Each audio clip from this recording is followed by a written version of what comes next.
India जो है हमारे लिए एक ब्रदरली नेशन है, दोस्त है, मोदी जो है मेरे दोस्त हैं, भाई हैं, इस तरह के जो वर्ड्स हैं ना, ये इस्लामिक वर्ड यूज करी है इंडिया। अजीत देवल, मैं तुम्हें बता दूं कि हमारी बेटी के बेडरूम के अंदर हूं मैं। अच्छा, मैं मुबशर लुकमान इस वक्त तुम्हारी बेटी के बेडरूम के अंदर हूं। मैंने भी कुछ फंड गजा भिजवाए थे और उसके चंद माह में मेरे पास माल की कसरत होना शुरू हो गई और यकीन नहीं आता कि मैं वही हूं जिसको अपने घर के लाले पड़े हुए थे। मेरी एक वेबसाइट है, उसका नाम है बागी टीवी। बागी टीवी के ऊपर पिछले 1 साल में 3 दफा उसको इंडियंस ने हैक किया और ये जितने हैकिंग अटेम्प्ट्स हैं, ये मुझे पता चला, मेरी चुड़ैल ने आके मुझे बताया कि अजीत देओल के कहने पे होते हैं। हमने जो मई 2025 में इंडिया के खिलाफ कामयाबी हासिल की है, सही, ये मेड इन पाकिस्तान कामयाबी है, ये मेड इन चाइना कामयाबी नहीं है। 100% मेड इन पाकिस्तान। ये मैं आपसे जो बात कर रहा हूँ ना, मुझे ज़्यादा कुरे देना आप, मैं चैलेंज करके ये बात कर रहा हूँ। एक बार पानी रुक जाएगा, एक बार सूखा पड़ेगा, लोग त्राई त्राई वहां पे होगी, उसके बाद कश्मीर के ऊपर जरा इनसे बातचीत करेंगे कि भाई अगर तुम्हें पानी चाहिए जिंदा रहने के लिए तो पीओके खाली करो। लेकिन जब तक गजवा हिंद पाकिस्तान में शुरू नहीं होता, सबसे बेहतरीन जहाद जो तलवारों के साए में आपको जन्नत की तरफ लेके जाता है, वो गजा का रिबात है। और बात भी बता दूँ जी कि स्पेस के निज़ाम में आपको मालूमात किससे मिलती हैं? सेटेलाइट से मिलती हैं। वो सेटेलाइट भी पाकिस्तानी है। अच्छा, चाइनीज सेटेलाइट नहीं है। के नेशनल एंथम को और देश को आगे रखता है और इस्लाम को बाद में रखता है। बता दीजिए मुझे 5 लोगों का नाम। और इसीलिए आज हम आपके पास आए। कुछ मुसलमानों के ख्वाब थे, बहुत सारे ख्वाब, जो अल्लाह ताला की तरफ से बिशारत होती है, खुशखबरी होती है, दिल को तसल्ली देने के लिए। यकीनन हर मुश्किल वक्त में चाइना ने हमारा साथ भी दिया है, लेकिन हमने जो राफेल जहाज गिराए हैं, ये हमने अपनी सलाहियत से गिराए हैं। यकीनन इसमें कोई इंटेलिजेंस सिस्टम जो है चाइना का, उसने हमारी मदद की होगी।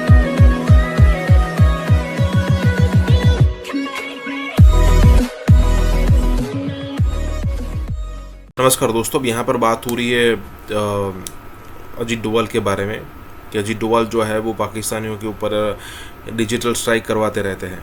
अब यहाँ पर एक पत्रकार है जो कहते हैं कि भी मेरी एक वेबसाइट है, उसमें इतने समय में 3 बार हमले हो चुके हैं और कहा यह जाता है कि भाई इसके पीछे अजीत डोवाल का हाथ है। देखिए, पाकिस्तान के पास कुछ चुनिंदा 4-5 नाम है, वही वो रिपीट करता रहता है, जिसमें मोदी है, प्रधानमंत्री मोदी, उसके अलावा अजीत डोवाल, उसके अलावा जयशंकर, अमित शाह का नाम कई बार लेते हैं, लेकिन फिर वो इंडिया तक सीमित है, इसलिए उनके नाम बहुत ज़्यादा नहीं लिए जाते। उसके अलावा RSS, हिंदू, तो बस ये 4-5 शब्द है जिसके आसपास पाकिस्तान अगर इंडिया के बारे में बात करना चाहता है नेगेटिवली, तो यहीं के आसपास घूमता रहता है। अब पता नहीं सही में अजीत डोवाल साहब ने उसकी जो वेबसाइट वो हैक की थी उतनी इंपॉर्टेंट है भी या फिर जो भी हो, लेकिन मुझे नहीं लगता कि इसकी इतनी हैसियत है कि अजीत डोवाल स्पेशली उस पर इतना फोकस करे। यही बात हो रही है यहाँ पर। इसके साथ ये वीडियो शुरू करता है। हाँ दोस्तों, सुपर थैंक्स के जरिए हमें मदद करना ना भूलें। मेरी एक वेबसाइट है, उसका नाम है बागी टीवी।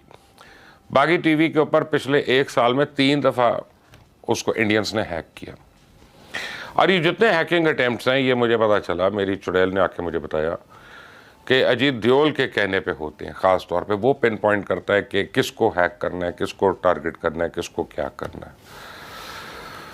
तो मैं बड़ा ही तंग था, बल्कि 1-2 दफ़ा हमारे, आप समझे, हिंदुस्तान में जो जर्नलिस्ट दोस्त हैं उनको मैंने कहा भी यार कि अगर तुम लोग जानते हो तो किसी तरह मैसेज भिजवाओ कि यार मेरी तो न्यूज़ की वेबसाइट है, तुम क्यों उसको हैक करते रहते हो। फिर 2 महीने पहले पता चला कि हमारे साथ एक प्रॉब्लम था कि जिस सर्वर पे मेरी टेक्निकल टीम ने उस वेबसाइट को अपलोड किया हुआ था, वो सर्वर ही इंडिया में था, तो उनके लिए बड़ा आसान था उसको बार बार हैक करना। तो हमने उसका सर्वर चेंज किया, उसको ले गए हम एक और मुल्क में, और अब अल्हम्दुलिल्लाह वो स्टेबल है। उसको हमने काफ़ी डबल ट्रिपल उसके जो हैं लॉक्स एंड कोड्स किए हुए हैं, लेकिन खैर हैक होने को तो चीज़ हो सकती है हैक। तो मीनवाइल मैंने कहा अजीत देओल को I should give him a test of his own medicine. वैसे भी ये बड़ा ही इसको बातों का शौक है, कभी फील्ड मार्शल की फैमिली के मुतालिक बात करता है, कभी किसी की, और मेरी तो वेबसाइट इसने 2 बारी हैक करवाई। तो मैंने इसकी बेटी के घर के जो कैमराज हैं उनको हैक किया। अजीत देओल मैंने किया। हमने जो मई 2025 में इंडिया के खिलाफ कामयाबी हासिल की है, सही, ये मेड इन पाकिस्तान कामयाबी है, ये मेड इन चाइना कामयाबी नहीं है। 100% मेड इन पाकिस्तान। ये मैं आपसे जो बात कर रहा हूँ ना, मुझे ज़्यादा कुरेदे ना आप, मैं चैलेंज करके ये बात कर रहा हूँ, ठीक है, हाथ जोड़ के बात कर रहा हूँ। चाइना जो है वो पाकिस्तान का एक ऑल वेदर फ्रेंड है। हमारी और चाइना की दोस्ती जो है उस पर हमें फ़ख्र है।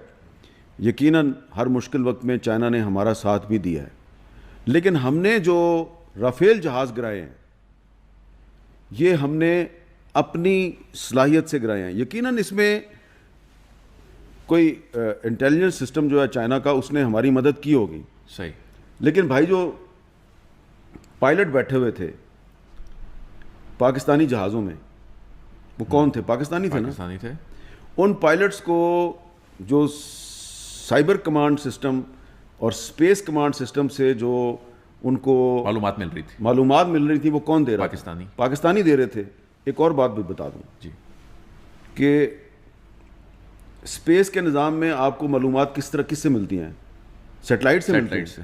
वो सेटेलाइट भी पाकिस्तानी है, अच्छा, चाइनीज सेटेलाइट नहीं है। ये तो यकीनन आपको वो सेटेलाइट बनाने में आपको चाइना ने थोड़ी बहुत मदद की होगी। जैसे आपको कहा ना कि मेरा मालिक बड़ा गैरतमंद है, वो कर्ज नहीं रखता। गजा जहाद बिल माल की मद है, इन्फाक फी सबीलिल्लाह, अल्लाह की राह में खर्च करने की मद है। आप यहां पे ज़कात दे सकते हैं, आप यहां पे सदकात भी निकाल सकते हैं, लेकिन जो इससे तीसरी बड़ी मद है वो अल्लाह की राह में खर्च करना, अल्लाह की राह में जिहाद करना है, और उससे बढ़कर है गजा के रिबात में शामिल होना। ये सारे खर्च आप गजा के लिए कर सकते हैं, लेकिन आप जो भी खर्च गजा के लिए करेंगे, याद रखें कि ये सईदी रसूलुल्लाह की बेहतरीन उम्मत की खिदमत है, और अल्लाह ताला इस खिदमत को ऐसे कबूल फरमाता है कि इसकी निशानियां और बिशारतें आपने खुद इन नौजवानों की शहादतों और गवाहियों में खुद सुन ली, कि जो हमने आपके सामने ये रखी। और ये थोड़े से हैं, इस तरह के दर्जनों सैकड़ों मेरे पास पैगामात पहुंच रहे हैं। हर कोई अपनी जिंदगी में इनकलाबी तब्दीली दिखा रहा है जब से उसने गजा के रिबात में अल्लाह के दिए हुए माल को खर्च करना शुरू कर दिया। ये खुशखबरियां और बिशारतें हमने आपको इसलिए बताई कि आपको भी तरगीब हो कि अल्लाह ने जन्नत का रास्ता रिबात गजा के थ्रू रखा हुआ है। गजा के रिबात के जरिए जन्नत का रास्ता है इस वक्त, क्योंकि जन्नत तलवारों के साए में है इस वक्त। जब पाकिस्तान में गजवा हिंद शुरू होगा तो आपका एक इम्तहान यहाँ भी शुरू हो जाएगा, लेकिन जब तक गजवा हिंद पाकिस्तान में शुरू नहीं होता, सबसे बेहतरीन जिहाद जो तलवारों के साए में आपको जन्नत की तरफ लेके जाता है वो गजा का रिबात है। इन मुसलमानों की किफालत करना दो जहानों में आपके लिए खैर है, दुनिया और आखिरत की खैर है, और मेरा मालिक दुनिया में भी आपको वो कुछ अता करेगा जो आपके गुमान में भी नहीं है, और आखिरत में भी वो जो आपके गुमान में हो ही नहीं सकता, कि मेरा मालिक कर्ज रखने वाला नहीं है, हालांकि अपने बंदों से कर्ज मांग। पाकिस्तान क्या बोला सबसे पहले कि साहब, अरे इंडस वाटर ट्रीटी के साथ छेड़छाड़ की, हमारा पानी रोका तो हम सांसें रोक देंगे। फिर बोला कि IWT का सस्पेंशन मतलब है एक्ट ऑफ वॉर। अब जानते हैं क्या हो रहा है? 4 चिट्ठियां लिख चुके हैं कि हुक्म हुजूर गरीब परवर, जैसे चाहें वैसे इसमें संशोधन के लिए वार्ता कर ले, हम तैयार हैं, गुस्ताखी हमारी माफ की जाए, हमसे बड़ी भारी गलती हो गई। यार, तुमको 2021 से लिखना शुरू कर दिया था, 2023 में लिख दिया, 2024 में लिख दिया कि भाई ये जो ट्रीटी है अब ये अपना काम सर्व नहीं कर रही है, हमारे सारे के सारे बांध जो हैं वो भरे जा रहे हैं, उनकी डीसिल्टिंग नहीं हो पा रही है, उनमें पानी का जो भराव है, पानी की जो कैपेसिटी है वो कम होती जा रही है, आप इसका जो सिस्टम है वो ठीक करेंगे। नहीं, हम तो डीसिल्टिंग नहीं होने देंगे, जब भी डीसिल्टिंग करने की कोशिश करो, नहीं डीसिल्टिंग नहीं होने देंगे। जब भी आप कोई बांध बनाने की कोशिश करो, अपना जो 3.6 MAF पानी जो हमें स्टोरेज अलाउड है ट्रीटी में, उसमें पंगे, हर चीज़ में पंगे। मतलब IWT एक अपर राइपेरियन की एक प्रिविलेज होती है। IWT Indus waters treaty upper riparian की प्रिविलेज के रूप में होती होनी चाहिए थी, और उसको पाकिस्तान ऐसे इस्तेमाल कर रहा था जैसे कि वो पूरी तरह से भारत के ऊपर हुक्म चला रहा हो, भारत के ऊपर पूरी हुकूमत कर रहा हो। ये हाल हो गया था। और उसके लिए तो किसको हम दोष दें साहब, हमारे नेहरू चाचा थे, और नेहरू चाचा जो थे वो बहुत ही कोमल मन के थे, और उनकी जो सारी कोमलता थी वो दूसरों के लिए, दुष्टों के लिए, ब्लैकमेलर्स के लिए, जो उनको लात मार सके उनके लिए रिजर्व थी। भारतीयों के लिए कोई कोमल मन उनका कभी भी नहीं हुआ, और विशेषकर हिंदुओं के प्रति तो बिल्कुल ही नहीं हुआ। हिंदुओं से तो वो बहुत डरते थे, खास तौर से वो कहते थे कि भाई ये जो हिंदू रिवाइवलिज्म है ये बड़ा खतरनाक है। ये उसी तरह की बात है जिस प्रकार से जब भगवा आतंकवाद फैलाया गया था, झूठ फैलाया गया था भगवा आतंकवाद का, और राहुल गांधी कहते थे कि ये जो भगवा सुप्रीमेसिज्म है ये इस्लामिज्म से ज़्यादा खतरनाक है। ये नेहरू चाचा की ही थिंकिंग थी। तो नेहरू चाचा ने इंडस वाटर ट्रीटी में सब कुछ भर भर के 80% पानी बेसिन का उठा के पाकिस्तान को दे दिया। 170 MAF पानी में से 135 MAF पानी पाकिस्तान का। जरा सोचें। अब घुटनों पे आ गए हैं भाई लोग, पूरी तरह से घुटनों पे हैं। जैसा मैंने बताया आपको, 4 चिट्ठियां आ चुकी हैं जिसमें 2 पब्लिक डोमेन में और 2 और भी आई हैं। कह रहे नहीं हम उसके ऊपर वार्ता करने के लिए तैयार हैं। एक तो खुद नरेंद्र मोदी हैं, दूसरे आरएसएस के सरबराह मोहन भागवत हैं, और तीसरे यूपी के चीफ मिनिस्टर योगी आदित्यनाथ हैं।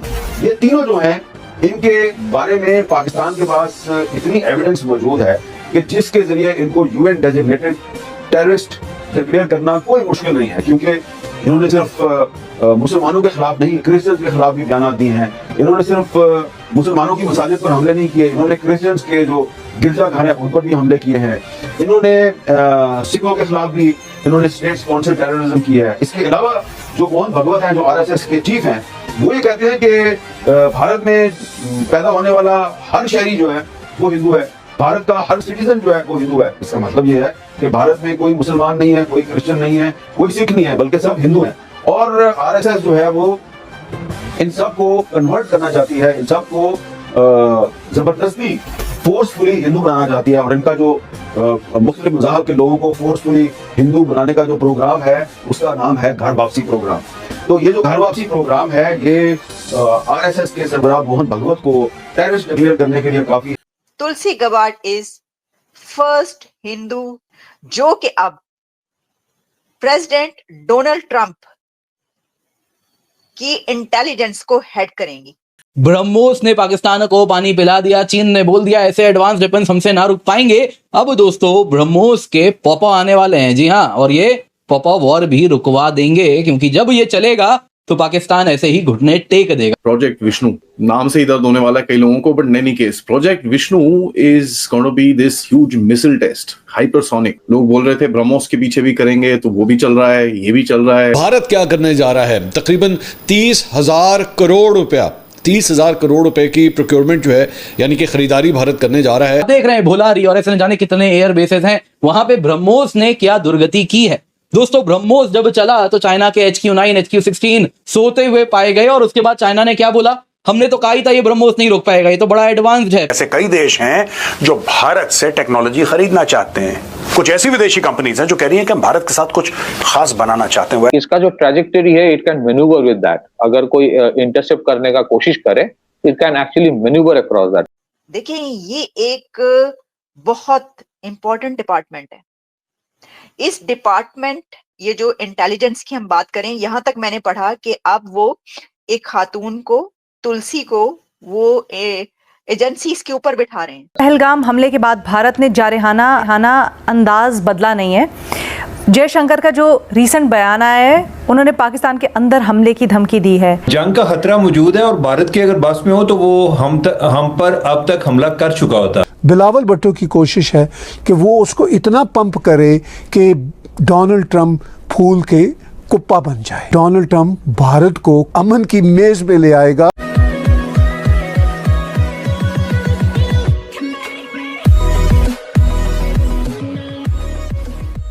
नमस्कार दोस्तों, अब हम सबको पता है कि ऑपरेशन सिंदूर के दरमियान जो ब्रह्मोस मिसाइल ने जो किया पाकिस्तान के साथ, वो लिटरली आप कह सकते हो कि भाई अगर मान लीजिए कि फुल फ्लैज वॉर होती तो, और मान लीजिए कि ब्रह्मोस का इस्तेमाल जैसे हमने किया वैसे ही करते ना, तो फिर पाकिस्तान के अंदर आपको ज़्यादातर खड्डे ही खड्डे नज़र आते, ज़्यादातर बिल्डिंग से गिरी हुई नज़र आती। और अब यहाँ पर बात हो रही है कि भाई सुपरसोनिक मिसाइल की बात हो रही है, जिसका ऑपरेशन का नाम दिया गया है, या फिर कहीं की जो पूरी सिचुएशन उसका नाम दिया गया है विष्णु। देखिए, जब इस टाइप की सिचुएशन होती है तो पाकिस्तान डेफिनेटली इस पर ज़्यादा नज़र रखता है कि भाई इंडिया के पास कौन कौन सी सिस्टम है।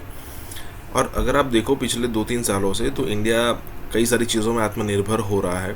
पहले छोटी से छोटी डिफेंस वाली चीज़ें हम बाहर से मंगवाते थे, लेकिन आज बात ये हो गई है कि ज़्यादातर चीज़ें, ऐसा नहीं कि पूरी की पूरी चीज़ें, लेकिन ज़्यादातर चीज़ें अब जो है वो इंडिया खुद बना रहा है, बड़ी बड़ी चीज़ों को छोड़कर, जिसमें अच्छा खासा समय लग चुका है। तो यहाँ पर यही बात हो रही है। इसी के साथ ही वीडियो शुरू करते हैं। और हाँ दोस्तों, सुपर थैंक्स के जरिए हमें मदद करना ना भूलें। प्रोजेक्ट विष्णु ये है extended trajectory long duration hypersonic cruise missile. तो इसका जो बेसिक है, मैं बहुत ज्यादा टेक्निकलिटीज में नहीं जाऊंगा, I will try to speak so that सबको समझ में आए। ये इसका जो बेसिक स्पीड होगा ये 11,000 किलोमीटर पर आवर के बेसिस पे होता है। इट्स स्क्रैमजेट इंजन जो इंडिजिनियसली बनाया हुआ है, ये इंजन कैसे इंपोर्टेड नहीं है। तो उसका एक 1000 सेकंड का एक टेस्टिंग हुआ था रिसेंटली। 11,000 किलोमीटर पर जो आवर है, it's almost like speed of mach 8। तो एट दैट स्पीड कोई भी इसको इंटरसेप्ट करना बहुत मुश्किल हो जाता है। तो इसका भी रेंज अराउंड 1500 किलोमीटर है। It can carry a warhead between 1000 to 2000 kilogram. ये न्यूक्लियर भी हो सकता है और ये कन्वेंशनल वॉरहेड भी हो सकता है। तो इसका जो कैपेबिलिटी है वो थोड़ा बहुत ब्रह्मोस में भी थोड़ा बहुत है। एक्चुअली ब्रह्मोस का सबसे इंपॉर्टेंट जो चीज है, इट्स अ स्पीड। तो ये जो नया है उसका जो इंपॉर्टेंट चीज है, first is it has evasive manoeuvres. So इसका जो ट्रैजेक्टरी है, it can manoeuvre with that. अगर कोई इंटरसेप्ट करने का कोशिश करे, it can actually maneuver across that. Second, it can do something called mid-course correction. Mid-course correction में बहुत अगेन टेक्निकलिटी में बिना जाके उसका जो एक पर्टिकुलर डेजिग्नेटेड टारगेट है जिसको हिट करना है, it can in between the while reaching for the destination after you have launched it, वो जा रहा है अचानक, you can decide to go somewhere else and hit somebody else. That's a mid-course correction. Final destination में change हो सकता है, उसका ट्रैजेक्टरी में भी चेंज हो सकता है कि एक A to B जाना है, I can go through a different route than the designated route. और A to B की जगह mid course correction can also mean कि B की जगह मैं C target में पहुंच जाऊं. So you have multiple targets to choose from. So obviously these are based on intelligence systems और ये सारे systems obviously इंडिया में बनाया जा रहा है अभी। तो these are based on something called advanced scramjet. बड़ा आसान लगा डोनाल्ड ट्रंप को कि भाई एकदम से इन दोनों देशों के बीच जंगी सूरत हाल बनी और इवन जंग भी हुई और लिमिटेड लेवल की अनडिक्लेयर्ड जंग थी 7 मई से 10 मई के दौरान। और फिर उसके बाद इन दोनों देशों के साथ हमारे यानी अमेरिका के राब्ते हुए और फिर उनके अपने हालात की वजह से एकदम से कोई पॉज आया है तो हम सारा क्रेडिट ले जाए। अब बिलावल भुट्टो उसी क्रेडिट को बार बार पंप कर रहा है। बिलावल भुट्टो की कोशिश है कि वो उसको इतना पंप करे कि डोनाल्ड ट्रंप फूल के कुप्पा बन जाए। और डोनाल्ड ट्रंप वैसे ही फूल के कुप्पा बना हुआ है। उसके अपने देश के इंटरनल मसाइल और एक्सटर्नल मसाइल ना ख़त्म होने वाले हैं। लेकिन बिलावल भुट्टो यूँ कह रहा है जैसे डोनाल्ड ट्रंप भारत को कान से पकड़ के मेज़ पे ले आएगा, अमन की मेज़ पे ले आएगा। और ये मैं छोटा सा क्लिप जो उसने लंदन में बातचीत करते हुए कहा कि जी डोनाल्ड ट्रंप भारत को कान से पकड़ के अमन की मेज़ पे ले आए, ज़रा सुन लीजिए। और अमेरिका को अगर भारत को कान से पकड़ पे मैं इस पे ले आना पड़ेगा तो वो लेकर आएंगे, इसलिए ये दुनिया के इंटरेस्ट में है कि भारत और पाकिस्तान के दरमियान अमन कायम किया जाए। और अमेरिका को अगर भारत को कान से पकड़ पे मैं इस पे ले आना पड़ेगा तो वो लेकर आएंगे, इसलिए ये दुनिया के इंटरेस्ट में है कि भारत और पाकिस्तान के दरमियान अमन कायम किया जाए। पाकिस्तान का ये फॉर्मर फॉरेन मिनिस्टर और पाकिस्तान की पीपल्स पार्टी का या इवन पाकिस्तान के देश का प्रिंस, पप्पू नुमा प्रिंस, अपनी अहमकाना बातों की वजह से पहले ही पाकिस्तान और दुनिया भर में जाना जाता है। और अब वो कह रहा है कि डोनाल्ड ट्रंप को अगर कान से पकड़ के भी लाना पड़े भारत को, तो वो भारत को पकड़ के ले आए और हमारे साथ अमन की मेज़ पे बिठा दे। शायद किसी अगले मरहले पे वो ये भी कह दे कि अमन के लिए हम भारत से इतने परेशान हैं कि अमन के लिए अगर डोनाल्ड ट्रंप हमें कान पकड़ने का भी कहे तो हम खुद ही कान पकड़ लेंगे। सिचुएशन प्रैक्टिकली इनकी यही बनी हुई है। और फिर इस पे वो बार बार इंसिस्ट करता है, वो कहता है जी कि अमन होके रहेगा, जबकि ये इस वक्त लंदन से ब्रसल्स जा चुका है।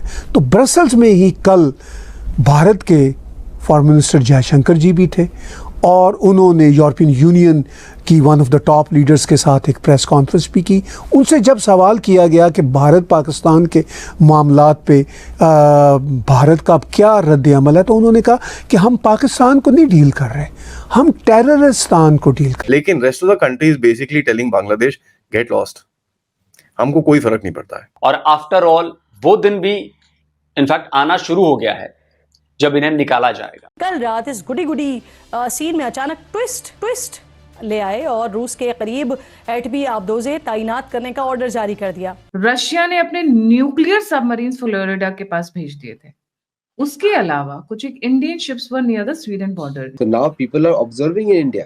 तो majority of counter Trump arguments कहां से आ रहे हैं? भारत से आ रहे हैं। ये कदम सिर्फ अस्करी जवाबी तवाज़ुन नहीं बल्कि एक ऐसा इशारा है जो नई सर्द जंग के आगाज की घंटी बन जाएगा। और वो जो कल स्टेटमेंट आया कि देयर इज नो इंफॉर्मेशन कि हमने रशिया से तेल लेना बंद कर दिया, we are taking oil from Russia. दुनिया फिर से उस दहलीज पे खड़ी है जहां अल्फाज नहीं, समंदर की गहराइयों में गायब आबदोज़ें और उनमें मौजूद एटमी हथियार फैसले करेंगे। माहिरीन के मुताबिक ये निजाम दुश्मन को ये पैगाम देता है कि अगर हम खत्म हुए, लुटेरों को, डाकुओं को, रेपिस्ट को, आक्रमणकारियों को, इन्वेडर्स को, हमलावरों को आप हीरो मानते हैं, और जो असल हीरो है, जिन्होंने अपनी जान कुर्बान कर दी 23 साल की उम्र में, वो उसी मिट्टी के पैदा हुए थे, वहीं पर पैदा हुए थे, सरदार भगत सिंह, आप उनको अपना हीरो नहीं मानते हैं। कोई जानता नहीं है पाकिस्तान में। व्हाट वॉरियर शिप, और is it just like a threatening के लिए बस भेज दिया उन्होंने? नॉर्मल शिप्स हैं जो कई बार just patrolling. No it's a warship. उसने ये जो कैनिस्टराइज्ड मिसाइल्स हैं उसमें अपने वॉरहेड्स, एटॉमिक वॉरहेड्स नस्ब कर दिए हैं और वो तैयार हालत में रखे हुए हैं। हम तो उम्मीदें लगा के बैठे हुए थे, हमारे नौजवान जो आईटी सेक्टर से हैं उम्मीदें लगा के बैठे थे कि भारत से ताल्लुकात अच्छे हो जाएंगे तो 2 पैसा हम भी कमा लेंगे। दुनिया की इतनी बड़ी मार्केट से हम आउट हुए हैं अपनी गलतियों की वजह से। But one thing you have to deal with the Asian countries with respect. That is something the west must realise. Ukraine is the first line of defence for the west, Russia is the first line of defence for Asia. अगर Russia नहीं होगा तो भारत के ऊपर ये सब लोग हावी हो जाएंगे। और भारत मुसलसल मौके की तलाश में है कि वो पाकिस्तान को इस सारी सूरत हाल का जिम्मेदार करार देते हुए सबक सिखाए। You said India is a dead economy, फिर अगले दिन तुम ही बोल रहे हो अच्छा I heard India has stopped procuring Russian oil, तो फिर इंडिया लेके क्यों सोच रहे हो भाई?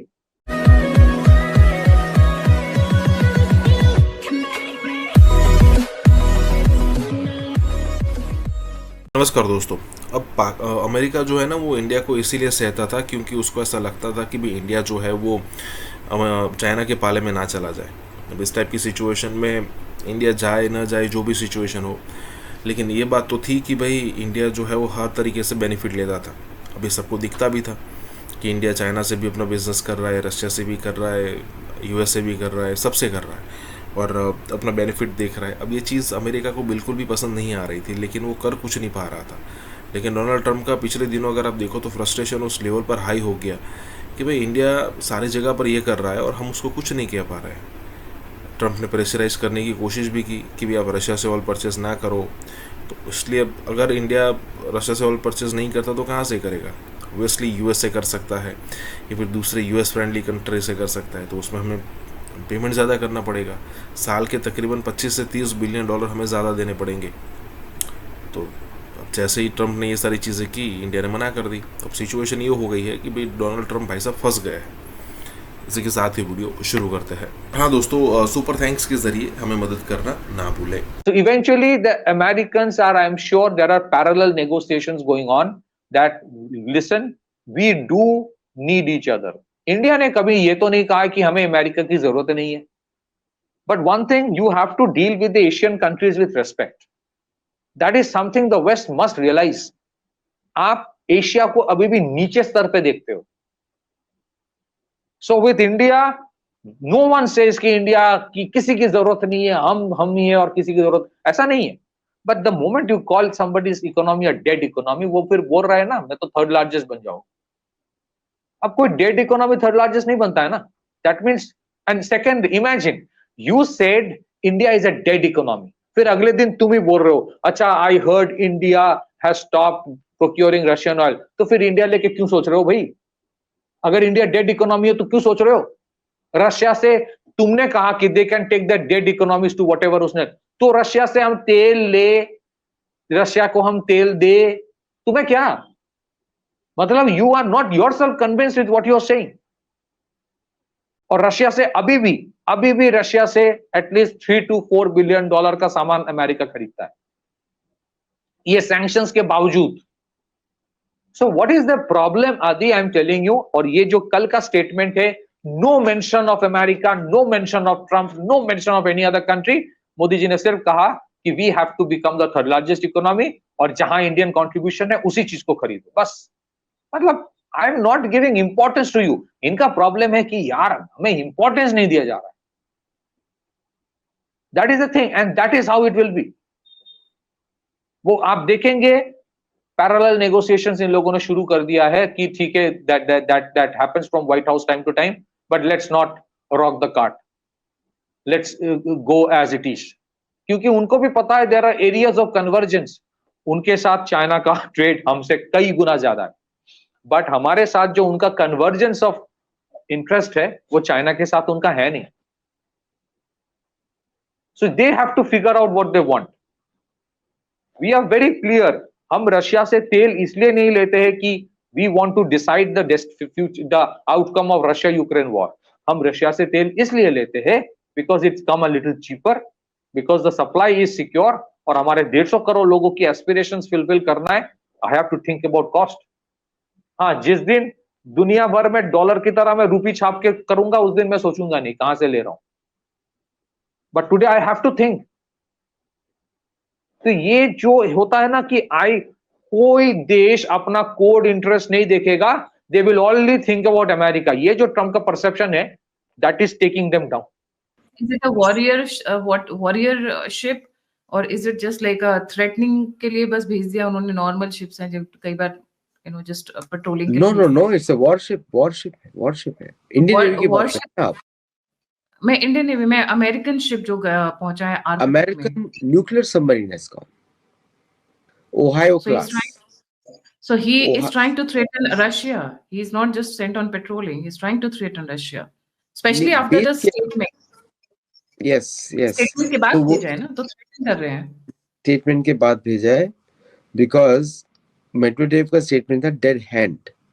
डेड हैंड का मतलब होता है कि जब हमारे पास कोई ऑप्शन बचेगा नहीं, हम आपको तबाह कर देंगे। उसने ये बोला हमारी सोवियत कैपेसिटी है। और साथ में रशिया ने today they started a new Oreshnik serial production of missile जो कि फॉरवर्ड बेस पे लगेंगी। that will be on the front line of Russia और एशनिक। तो ये सब अनाउंसमेंट्स किया है आज बेलारूस में ट्रम्प ने पुतिन ने बोला है।